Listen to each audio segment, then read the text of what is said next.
परिचय। राधा, प्लेटफॉर्म पर भीड़ देखो। हाँ सीता, जनसंख्या कितनी चिंताजनक दर पर बढ़ रही है। तुम्हें पता है, भारत की जनसंख्या 1.2 अरब को पार कर चुकी है। हाँ, और यदि जनसंख्या का बढ़ना इसी तरह से जारी रहा तो हम हमारी सारी बुनियादी जरूरतों से वंचित रह जाएंगे। हर किसी को परिवार नियोजन के महत्व को समझना चाहिए। हाँ, किंतु इसके लिए हर किसी को जनन स्वास्थ्य और जन्म नियंत्रण का बुनियादी ज्ञान होना चाहिए। परिवार नियोजन में जनन स्वास्थ्य के ज्ञान की क्या भूमिका है? अच्छा, आओ मैं तुम्हें जनसंख्या विस्फोट को रोकने में जनन स्वास्थ्य और इसके महत्व की जानकारी के बारे में विस्तार से बताऊंगी। उद्देश्य: इस पाठ के अंत में आप निम्न करने में सक्षम हो जाएंगे: विभिन्न जनन समस्याओं और कार्यनीतियों की पहचान करना, जनसंख्या विस्फोट के कारणों को समझना, जन्म नियंत्रण की विधियों की पहचान करना, एमआरटी को समझना, यौन संचारित संक्रमित रोगों की जानकारी प्राप्त करना, बंध्यता के कारणों को समझना। जनन स्वास्थ्य। जनन स्वास्थ्य न केवल जनन रोग या अशक्तता से मुक्ति की, बल्कि संपूर्ण शारीरिक, मानसिक और समाज कल्याण की एक अवस्था है। जनन स्वास्थ्य का सरोकार जीवन की सभी अवस्थाओं में जनन प्रक्रियाओं, कार्यों और प्रणाली से है। जनन स्वास्थ्य समस्याएं। जनन स्वास्थ्य की मुख्य समस्याओं में शामिल हैं अनैच्छिक संगर्भताएं यानी गर्भधारण, मातृ मृत्यु और अक्षमताएं, यौन संचारित यानी संक्रमित रोग, बंध्यता यानी बांझपन, किशोर अवस्था की जनन स्वास्थ्य समस्याएं। जनन स्वास्थ्य कार्यनीतियां। संपूर्ण जनन स्वास्थ्य के लक्ष्य की प्राप्ति हेतु एक राष्ट्र स्तरीय रणनीति का अनुसरण किया जाता है।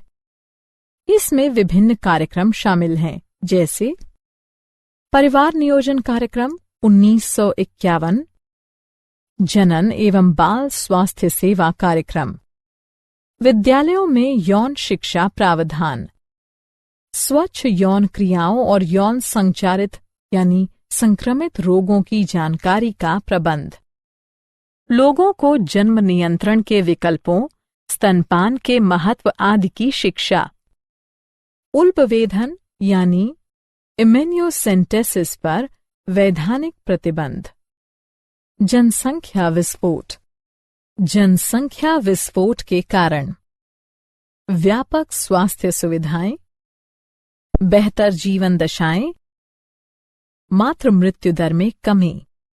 मातृ मृत्यु दर प्रसवावस्था के दौरान 1 वर्ष में होने वाली मातृ मृत्यु की संख्या तथा उसी वर्ष में जन्मे जीवित बच्चों की संख्या का अनुपात है। शिशु मृत्यु दर में कमी। शिशु मृत्यु दर 1 वर्ष के अंदर मरने वाले बच्चों की संख्या को उस वर्ष जन्मे जीवित बच्चों की संख्या से विभाजित करने को दर्शाता है। मृत्यु दर में कमी समय की एक निश्चित अवधि के दौरान एक निश्चित क्षेत्र की जनसंख्या में होने वाली मृत्यु का अनुपात है। सामान्यतः प्रतिवर्ष 1000 लोगों में से होने वाली मृत्यु की संख्या के रूप में इसकी गणना की जा सकती है। मूल्यांकन। आगे बढ़ने से पहले आइए जानें कि आपने कितना सीखा है। सही विकल्प को उठाकर उसके संगत स्थान पर रखें। मूल्यांकन। आगे बढ़ने से पहले आइए देखें कि आपने क्या कुछ सीखा है। सही क्रम में मिलान करें।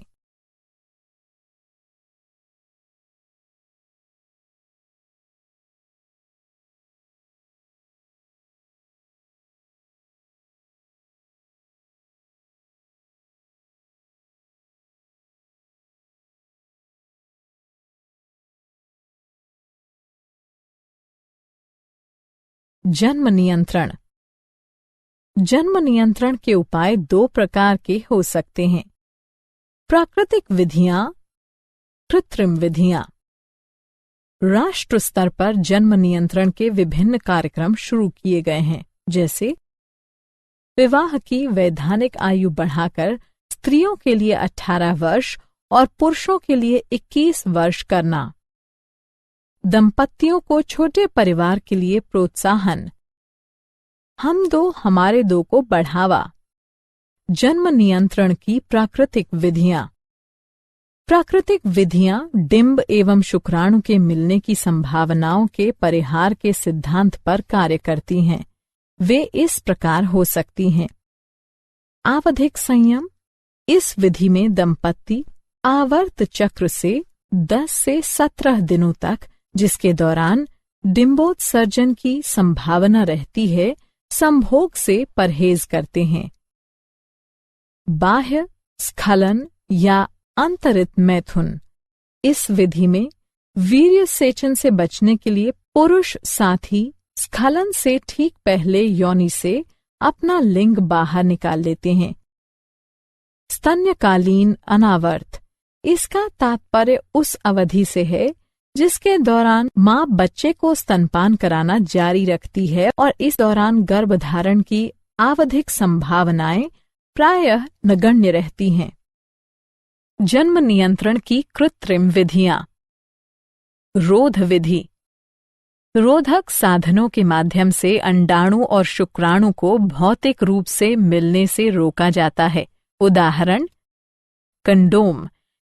ये रबर या लेटेक्स के बने होते हैं जिनसे पुरुषों के लिंग या स्त्रियों की योनि या गर्भाशय ग्रीवा को मैथुन से ठीक पहले ढका जाता है। इसके फलस्वरूप स्त्री के जनन मार्ग में शुक्राणु का प्रवेश नहीं हो पाता है। डायाफ्राम यानी तनुपट, गर्भाशय ग्रीवा टोपी, वॉल्ट। अंतःगर्भाशयी युक्तियां। ये युक्तियां विशेषज्ञों द्वारा योनि मार्ग से गर्भाशय में लगाई जाती हैं। ये शुक्राणुओं की भक्षकाणु क्रिया यानी फैगोसाइटोसिस बढ़ा देती है, जिससे शुक्राणुओं की गतिशीलता तथा निषेचन क्षमता कम हो जाती है।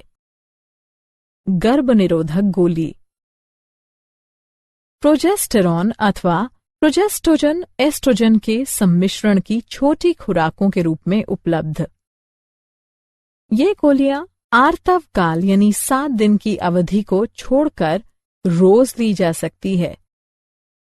ये अंडोत्सर्जन और रोपण को संदमित करती हैं। टीके के रूप में गर्भ निरोधक। प्रोजेस्टोजन अकेले या फिर एस्ट्रोजन के साथ सम्मिश्रण में टीके या त्वचा के नीचे अंतरोप यानी इम्प्लांट के रूप में दिए जाते हैं। शल्यक्रिया विधियां। इन्हें बंध्याकरण भी कहा जाता है। ये विधियां गर्भधान से बचाव की अवधि विधियां यानी टर्मिनल मेथड्स हैं। ये 2 प्रकार की होती हैं: शुक्रवाहक यानी उच्छेदन, वैसेक्टोमी। इसमें शुक्रवाहकों के एक छोटे भाग को हटा दिया जाता है। नलिका उच्छेदन। इसमें डिंब वाहिनी के एक छोटे भाग को हटा दिया जाता है। सगर्भता का चिकित्सीय समापन। गर्भावस्था पूर्ण होने से पहले जानबूझकर या स्वैच्छिक रूप से गर्भ के समापन को चिकित्सीय सगर्भता समापन या प्रेरित गर्भपात कहा जाता है। भारत सरकार ने चिकित्सीय सगर्भता समापन के दुरुपयोग को रोकने हेतु इसे कुछ सख्त शर्तों के साथ 1971 ईस्वी में कानूनी स्वीकृति प्रदान कर दी थी। सगर्भता की पहली तिमाही अर्थात 12 सप्ताह की अवधि के दौरान चिकित्सीय सगर्भता समापन को अपेक्षाकृत अधिक सुरक्षित माना जाता है। यौन संचारित रोग। सहवास जन्य रोगों या संक्रमणों को सामूहिक रूप से यौन संचारित रोग कहा जाता है। सुजाक, उपदंश यानी सिफिलिस, जननिक परिसर्प, क्लेमिडियता यानी क्लेमिडियासिस। लैंगिक मस से, ट्राइकोमोनसता यानी ट्राइकोमोनियासिस, यकृत शोथ बी और एड्स। संचरण की विधि: रक्ताधान, असुरक्षित सहवास, संक्रमित सुइयों और शल्य उपकरणों का साझा प्रयोग, संक्रमित मां से बच्चों को। यौन क्षेत्रों में लक्षण: खुजली, तरल पदार्थ का स्राव, दर्द, सूजन, जटिलताएं यानी समस्याएं, श्रोणि शोथज रोग, गर्भपात, मृत शिशु जन्म, अस्थानिक सगर्भता, बंध्यता, जनन क्षेत्र में कैंसर। रोकथाम: अनजान व्यक्ति या बहुत से व्यक्तियों के साथ यौन संबंध से बचें। सहवास के दौरान हमेशा कंडोम का उपयोग करें। संदेह की स्थिति में आरंभिक जांच और संपूर्ण चिकित्सा से समस्याओं से बचाव हो सकता है। बंध्यता: बंध्यता से तात्पर्य असुरक्षित सहवास के बावजूद संतानोत्पत्ति की असमर्थता से है। बांझ दंपतियों को संतानोत्पत्ति के योग्य बनाने की विभिन्न विधियां सहायक जनन प्रौद्योगिकी कहलाती हैं। ये हैं पात्र निषेचन, इन विट्रो फर्टिलाइजेशन, युग्मक अंतः डिंब वाहिका अंतरण, अंतःकोशिकीय शुक्राणु निक्षेपण यानी इंट्रा साइटोप्लाज्मिक स्पर्म इंजेक्शन, कृत्रिम वीर्य सेचन यानी आर्टिफिशियल इंसेमिनेशन ART तकनीक। पात्र निषेचन: इस विधि में प्रयोगशाला में अनुरूपी परिस्थितियों में पत्नी या दाता स्त्री के डिंब और पति या दाता पुरुष के शुक्राणु एकत्र कर उन्हें युग्मनज का निर्माण करने हेतु प्रेरित किया जाता है। फिर इन युग्मनज या भ्रूणों को डिंब वाहिनी नली या गर्भाशय में स्थानांतरित कर दिया जाता है। युग्मक अंतः डिंब वाहिनी नली स्थानांतरण: इस विधि में दाता के डिंब को दूसरी स्त्री की डिंब वाहिनी नली में स्थानांतरित कर दिया जाता है। अंतःकोशिकीय शुक्राणु निक्षेपण: इस विधि में प्रयोगशाला में एक शुक्राणु सुई के जरिए सीधे अंडाशय में निक्षेपित कर दिया जाता है। कृत्रिम वीर्य सेचन: इस तकनीक में पति या किसी स्वस्थ दाता से लिए गए शुक्राणु को कृत्रिम रूप से स्त्री की योनि अथवा गर्भाशय में डाला जाता है। मूल्यांकन: आगे बढ़ने से पहले आइए जानें कि आपने कितना सीखा है। चित्रों को उनके सही वर्गीकरण के समक्ष रखते हुए निम्नलिखित विधियों का गर्भनिरोधक विधियों में वर्गीकरण करें। क्या आप जानते हैं? Loyola university Chicago स्ट्रिच school of medicine के जनन अंतस्राव विज्ञान विभाग के निदेशक के अनुसार शुक्राणु पर लैपटॉप कंप्यूटरों से उत्पन्न ताप का नकारात्मक प्रभाव पड़ सकता है। अंडकोश के निकट ताप शुक्राणु को क्षति पहुंचा या मार सकता है, जिसके फलस्वरूप शुक्राणु की संख्या या गतिशीलता में कमी या फिर पूर्ण बंध्यता भी आ सकती है। इसलिए शुक्राणु को क्षति से बचाव हेतु लैपटॉप को हमेशा मेज पर रखना चाहिए। सारांश: आइए हमने जो कुछ सीखा है उसे संक्षेप में दोहराएं। जनन स्वास्थ्य का तात्पर्य जनन की सभी अवस्थाओं अर्थात शारीरिक, भावनात्मक, व्यावहारिक और सामाजिक पहलुओं के कल्याण से है। स्वास्थ्य की बेहतर सुविधाओं तथा जीवन के रहन सहन की बेहतर परिस्थितियों के कारण जनसंख्या में विस्फोटक वृद्धि को बढ़ावा मिला।